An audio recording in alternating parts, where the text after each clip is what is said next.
Ryan Reynolds here from Mint Mobile with a message for everyone paying big wireless way too much. Please, for the love of everything good in this world, stop. With Mint, you can get premium wireless for just $15 a month. Of course, if you enjoy overpaying, no judgments, but that's weird. Okay, one judgment. Anyway, give it a try at mintmobile.com/switch. Upfront payment of $45 for 3-month plan, equivalent to $15 per month required. Intro rate first 3 months only, then full price plan options available. Taxes and fees extra. See full terms at mintmobile.com. You might already know how one small shift in thinking can lead to extraordinary change. Imagine receiving insights that can inspire your next big breakthrough. That's exactly what you get when you subscribe to Paper Napkin Wisdom's newsletter. Go to papernapkinwisdom.com and join us today. Welcome to Paper Napkin Wisdom, where we share pearls of wisdom shared by some of the world's top entrepreneurs, leaders, and difference makers. Here's your host, Govindh Jayaraman. Hi, I'm Govindh Jayaraman, and this is Paper Napkin Wisdom. Welcome to another exciting episode, and I invite you today to dive into a conversation that could shift the way you think about leadership and influence. Our guest, Robin Phillips, is the Executive Director of Child Care Aware of Missouri, a master advocate and a leader who has devoted her career to creating meaningful change. Imagine what you could achieve by mastering the skills Robin will share with us today. As you listen, allow yourself to imagine how different your outcomes could be if you embraced these lessons. Perhaps you've already experienced moments where collaboration changed the course of a project, or maybe you've wished for stronger partnerships in your life or business. Let Robin's story show you how to turn those desires into reality. So, grab a paper napkin, take a moment to reflect, and get ready to discover how to lead with purpose and intention. Don't forget to share your key takeaway with us at #PaperNapkinWisdom. Together, let's turn small ideas into big results. So, let's dive in. Robin Phillips, welcome to Paper Napkin Wisdom. I'm excited to have you here with me today. Thank you for having me. I'm happy to be here and happy to have this wonderful conversation with you. I'm looking forward to it. Yeah, me too. So your napkin, which you shared, which is persistence. There is always a way to overcome and reach your goal. Why did you share that message with me? You know, it probably goes back to my childhood of, I don't like to be told no. Now, I mean, I respect boundaries, and by nature, you can do all the assessments on me, and I'm a rule follower by nature, by all means. And I also have this kind of sense that if there's a way to push towards another response to help accomplish a goal, and not for myself, but for the work that I do and the difference our organization and myself makes for kids, then I'm going to push and be persistent to get to another side. So. Yeah, I like how you said there's a way to push to another response. Mm-hmm. That's very carefully chosen, I think, Mm-hmm. for you. Why do you Mm-hmm. mean another response? Like, where did that come from? Well, my mentor my entire life has been my dad, and my dad had a lot of influence in my life. And his background was always, was in sales, which I'm not in sales by any means, but I always know there's another answer, and pushing to get to that from a kind perspective and a selfless perspective to help people see something a little bit different. I kind of use the line, I'm sorry, that's really not going to work for me. I need to find another way to get to this outcome, whatever that might be. And again, I'm not doing that from a selfish standpoint. I'm doing it from a way of getting people unstuck in their thinking. I don't like a lid put on me. And so I try to help remove the lid from other people's thinking at times. Not always easy, but I try. Have you always I don't like a lid on what I can do, so I don't try to be pushy about it, but you try to remove the lid for other people. Has it always been that way for you, or did you learn that? No, I learned that definitely. I am certified in Maxwell leadership, and that has been a significant touch point in my personal and professional life and personal development overall. And I didn't start embracing that journey until about 2014. So, well into my career of coming into a different phase of wisdom, a different phase of leadership. And that lid thinking is a Maxwell reference. I work in a very political environment with state government funding and local government funding, and so there's a lot of bureaucracy in that world, and so I have to find other ways to get around that. And so I've had to expand my toolkit and put other tools in my toolbox to rise up and find other ways to communicate. So I'm still adding value, but I'm influencing and making a difference in communities or for people. I wondered about the lid and Maxwell leadership Mhm. because it is terms that are well aligned there. But I find it really interesting. So think about it. I mean, I think that in community work, right? So Childcare Aware of Missouri does a lot of work in the community with children, and you are reliant upon institutional funding from Yes. governments and pseudo government organizations, right? Yes. How do you bring that other answer? Because bureaucracies are really good at getting entrenched, right? So Mhm. how do you help move them to a different answer? How does that work? Well, sometimes it doesn't work. And then you do what you can to add value and influence decisions or help people think another way. And yet I'm not in control of the final decision, or, that person may not be in control of the final decision. Um, and there was a recent, you know, change of land for our organization a little over a year ago, where we were stewarding a contract and had been for 24 years. And it was a contract that we had to bid on. That's not uncommon. And we were not awarded it for any other reason other than our price was too high, but there was no price on the bid either. So I say all that to lay the land of, I could have never influenced that decision to be different, but I kicked in high gear my entrepreneurial mindset and went and found other funding to keep doing something similar but better. Again, it goes back to, I don't like to be told no.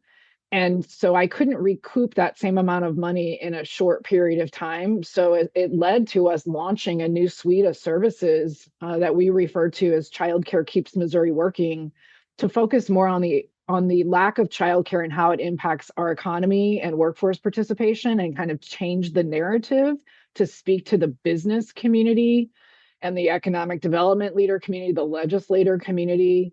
And it's slowly starting to take course, but it's that persistence of, I know this is the direction we need to go. My team is all rowing in the same direction, and therefore, we add more momentum to that path to get where we need to get. So yes, sometimes you win and sometimes you don't. But when I know, as a servant leader, when I know it's the right thing to do to make a difference for people, I'm going to find another way, because that's what I'm called to do. That's what I've always been called to do since my 20s. And so you have to get creative and you have to diversify and think differently and be open to feedback and change. So, I think that's really interesting when you really think about it. You lost a client, right? You lost a funder, Mhm. and losing that funder almost opened the door for innovation, right? And this Oh, is absolutely, it going did. back to what, there's a way to overcome and reach your goal, Mhm. because the goal wasn't the customer, the goal was the service. Am I right? Correct. Yeah, the service to the people and what communities and people are asking for. Because I try to keep an ear to the ground. I might be running an organization, but it's super important for me to keep an ear on the ground and keep my feet in the trenches as well, to understand what's going on, so that I can learn how to navigate or influence my team how to navigate certain directions. And that's a different way of thinking in the nonprofit sector. A lot of people who steward funds in a nonprofit are, doing things that the funder is telling them to do, which is fine. You should. You have to be accountable and be a good steward of that. And I'm also about, okay, how can I diversify our revenue and diversify our funding, so that when I retire, I have some legs to my legacy and things keep continuing beyond, and that we don't get complacent. complacency is the opposite of persistence, in my opinion. You get complacent and stand still and you just, kind of check marking things. I don't work that way. I Mhm. want to, again, make a difference. And somehow it's not about me. It's not about our organization. It's knowing that directly or indirectly, I impacted the lives of children through a variety of ways. And that's what helps me sleep at night. Yeah, I think that's really powerful. Is staying focused on the purpose. Now, Mhm. this is three times, and I think it's really interesting. Three times that you talk about encountering that challenge of funding, and that's when you brought up team, team, team, Oh, aligning with your yeah. team, checking in with your team, working with your Mhm. team all rowing in the right direction or in the same direction, the new direction. Mhm. It's interesting to me that you evoked your team when you talked about the challenge. Talk about how you engaged your team did you engage your team as it Mhm. relates to that challenge and brainstorming and finding other way? Oh, What did absolutely. you do? I mean, well, so one, an organization is never successful on one person. It takes the entire team and even the people in the accounting department behind the scenes. And so I've always thought that way. And I've always been as transparent as possible with my team, even in hard times. And so we just said, okay, you know what? We're gonna take the high road here and we're gonna view this as an opportunity to make a difference. Let's go into the conference room where we have massive glass walls and we're gonna sling ideas, like sling up, like no idea is a bad idea. And there were about 10 of us in that room, and like massive, like an entire long wall of glass boards. I don't know the exact dimensions of that, but it was a lot of space, and that space could have been empty or that space could have been robustly full, and it was robustly full. And I'm like, okay, like this is a good thing. The team is generating ideas. It's stuff we had talked about but didn't really launch it due to capacity. And now it's like, okay, we either stay stagnant and lose some of our service delivery and focus on other things we have, or we continue focusing on what we have and we launch something new that we know will help the people. But it's gonna be a bit of a startup. It's like a 3 to 5 year startup that we've launched inside of a almost 25-year-old organization. That's amazing. Yeah, and and got our board involved in that too, right? Had to be transparent with the board and engage them to help us with the vision and help us with the forward momentum of it. So we've been very blessed in that realm. So a lot of organizations like yours, community organizations, charitable organizations, um, have been faced with similar challenges. And it reminds me of a great paper napkin we had from Genevieve Patero, who the founder of the Pajama Project. I don't know if you're familiar with it, but episode number 176, she talks Okay. about it's not the power of one that changes things, it's the power of one another that moves mountains and people. And that's very similar to what you're talking about. This is what you needed. You needed everybody to come together and move the mountain, right? We did. And I have a colleague in another state, and we do some similar work and we do different work, but we check in with each other like every 6 to 8 weeks because we have the same energy and we kind of energize one another. And he's very well aware of this transition our organization, a portion of our organization has been going through. And he gave a really nice compliment to me recently about how whatever I must have done, how it influenced the staff to move their thinking from just, the check mark, right, of doing the service we'd always done to really thinking of it from an innovative level, almost a sales kind of level, and how to broaden the reach to communities and populations that we hadn't been engaging with. And that takes time, right? That's a behavior change. It was shifting the mindset of my staff and helping them understand that just because we might be charging for a service now does not mean we don't care about the people. We just have to get this launched and demonstrate and collect the data to show the value of it, and then kind of establish a pilot, if you will, so that we can go find other funding for it. But we have to start somewhere to collect the data to build out the framework of it. And it took some of my staff a little bit longer than others, but like I can tell you solidly now we're little over a year past that change, and like people get excited about it. My team doesn't work in silos. I don't want them to work in silos. So like when they have good ideas, I'm like, bring them up. Let's talk about it. Is this not working? How do we step back and reassess? We might fail the first few times, and that's okay, because how else are we going to learn? We've got Yeah, to try. Love it. And I love how you call that slinging ideas around earlier on. Like that's just a great visual, right? I mean, it is. It's just slinging stuff up and, and you see what makes sense and what's possible. I think it's really interesting that you almost talked about how sometimes in the service world, right, in the community service world, charging for a service is seen as a bad thing. Mhm. You don't seem though, and you've used the word entrepreneur more than once. I love that you feel that you are one because you certainly are. It's neat about people in your position that they are reluctant entrepreneurs, aren't they? Reluctant about charging for a service or seeing value in a transactional service as part of the community good that you do. Um, Right. was that a big leap for you, or was your dad as a mentor a big part of that? Well, my dad, and God love him, I just lost my dad in July. Oh, And he, influenced a lot of my thinking and helped me get unstuck on certain things because he was a great sounding board. He wasn't specifically giving me input on that service. It was really my team and sitting down and going, we know this is what people are asking for. Nobody's funding it right now. Like you can't just point blank go out and ask for a couple $100,000 without some sort of proof that it works and that it's needed.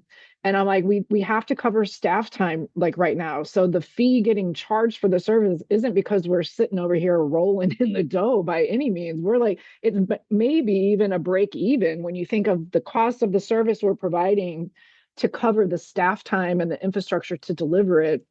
It's really a break even point, and that's part of the business plan we built out on these new services that we're charging for, is how do we then get on the other side of that to where we are making some revenue and perhaps use that revenue to subsidize something else or reduce yeah. that fee, right? But I've I got to start somewhere, and I've got to get the kind of the case study, if you will, so that I can show some ROI on that investment and make sense of it and show the value in it and how it's making a difference and get to the outcomes of it. Yeah, I love that. It's almost like a use case in a Mhm. technology sense, right? You're creating a Mhm. new vertical. Um, I mean, since 2020, a lot of charities have struggled. A lot of Yeah. organizations, especially in the childcare space, have really struggled. Yeah. Um, Work from home and all these displaced work environments and all this kind of stuff.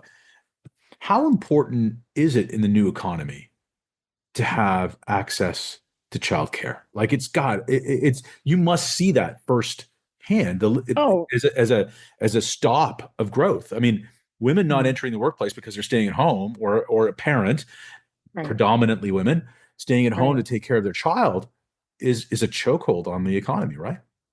It's a chokehold on the economy. It's a lost opportunity for wages being reinvested in a community.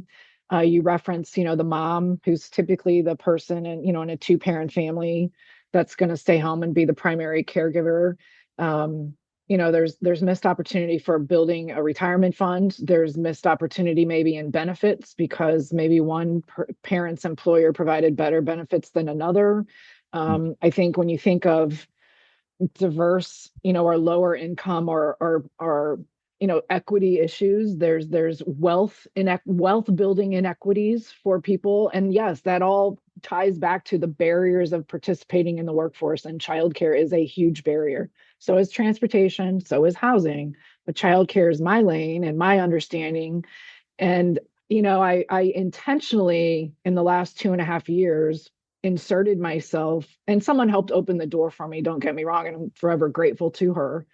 But I had been talking about how childcare and economic impact went together for years, since like 2008 when some initial research came out, and everybody just kind of, okay, well, yeah, whatever. They're just babysitters. Well, you don't know what you're talking about. I'm like, all right, yeah, okay, sure. Fast forward to COVID, which pulled back the curtain on all the dysfunction in the infrastructure of childcare. And now you have a lot of non traditional people, if you will, legislators, business leaders, economic developers who now get it. And they're at least talking about it and trying to figure out ideas. Getting private companies, employers, philanthropists to pull the trigger to invest differently and viewing childcare as a community wellness issue is a very hard mindset to influence. Missouri is a very conservative state, and it's hard sometimes to move the needle in helping people understand how childcare is impacting workforce development, therefore economic development. And that's where that persistence comes in. It's like, Mhm. okay, well, help me understand your angle, and then I want you to understand mine. And having a conversation and building relationships with people to build that trust and rapport and helping them see the narrative from a different point of view. It may not move them, but if I can at least get to a point where someone will hear it from another angle and how there is data to back up the case that it is workforce development and economic development, then what I do know for a fact is communities I have been, because we're a statewide entity with a statewide footprint, have always been since we were incorporated. But getting into some of these smaller communities and building that trust with people, and those communities emailing me back going, oh my gosh, you finally got the fire lit that we needed to be lit. Now, maybe I was just the 10th person to address it, and so they heard it differently. Maybe I was the first person, but when you can bring that vision and that passion and that influence to get people to move, or you're just going to say you're saying the same story a year from now, that gives me like satisfaction to know that I'm inspiring communities to talk about it differently and look at it differently, and perhaps take action. Yeah. You know what I always say is that if it's always the straw that breaks the camel's back, keep on adding straws. Doesn't you don't have to lift heavy, right? Right, Just right, just lift, just right, act, just do right. something. I really like how you said that help me understand your angle, which goes back to what you said at the beginning, push for another response. Mhm. Yeah. And I just want to that is sales. You I said you're know, I not a know it is. salesperson, but you're so Well, I am channeling a your dad, right? salesperson. Yes. It sounds like Yeah. he was a relationship salesperson Oh, who built relationships, not transactions. And it right. sounds like that's what you're about, right? No, that's exactly right. I just don't lead with saying that because it's kind of like doesn't really go together with leading a nonprofit, company. But it is. I mean, the work I do in the political space, which is not always where I want to be, but sometimes where I have to be. The work I do with my team, the helping communities understand how to think of something different. I'm serving as a resource expert for the 2024 legislative retreat next month. First time I've ever been asked to do that. And if I can just provide another perspective or an additional perspective or the data that says, hey, should really step back, that is all sales. It's all sales because Yeah. you're influencing, and yes, relationship based. You cannot, and I'm old school, so I don't like to go back and forth on email. In fact, we're facilitating some work in a small community outside, about 3 hours outside of St. Louis. And I went to the funder and said, listen, you funded us to do all these Zoom calls, and that's great and that's wonderful, and we'll do that. But I need to get into that community and sit with these people eye to eye. I need to feel their energy. They need to feel mine. That's the only way we can work towards building trust and rapport to keep forward momentum. You just can't do that on Zoom. I love You're how asking you use the people word to trust. invest money to solve a problem, and you can't just do that in a cold call, you know? Yeah. I love how you use the word trust because Mhm. Jack Daly says that sales is the transfer of trust, and and they only know that when you do what's right for them, even if it's not you. And Correct. I think that that's what you're talking about, and that's what's really Mhm. powerful about your message, and how you approach it. When you think about your how you found your calling, right? I mean, you're very passionate about this. You said you found it in your 20s. How did you find it? Mhm. I'm a faith-based person and had a lot of conversations with myself. And I think, granted, is my level of self-awareness different in this phase of life than it was in my 20s? Absolutely. But I think I've always had that kind of self-awareness. And I think that's a common thing. I don't know if men go through this, but I know I did it in my 20s. I did it in my 30s and my 40s, and we'll stop there. But it's kind of like, am like just having those conversations and asking for guidance and asking if I'm going the right direction and am I doing what I'm supposed to be doing. And I've had a lot of, for me, a lot of God wink moments in my personal life and my professional life that continue to validate that I'm doing what I'm supposed to be doing. So it was just kind of more of an aha when I stepped back and had that initial conversation in my 20s. I was a young mom and I was using childcare. And I had just started my career at a nonprofit in North Carolina that impacted children in the ages 0 to 5 space. And so I was just kind of like, I know this is what I went to school for, child and family development, but am I doing the right thing? And it just kept telling me, yes, keep doing it, keep pushing. And so in that first year at that job, I got promoted to like the admin team and went from being a direct service delivery person to then all of a sudden being responsible for the $5 million being invested in that community. And it just, again, was just a moment, another touch point that said, keep doing it. Like you're going to continue to make a difference in the system that impacts people and children. That's amazing. So when it gets hard, how important is, you know, your value, your belief in your purpose, your higher calling?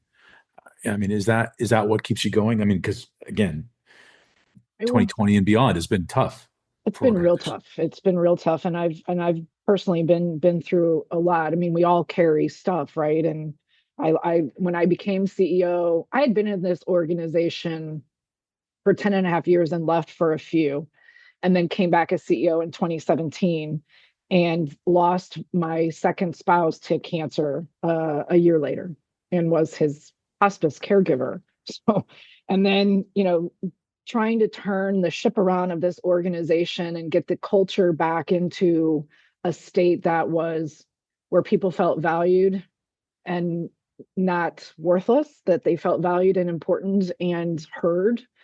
So working on all of that and just navigating, and then COVID hits, or kind of pre-COVID, right? Because nobody really knew what was going on, but it was like all of 2019, and then all of a sudden, yeah, it's a lot.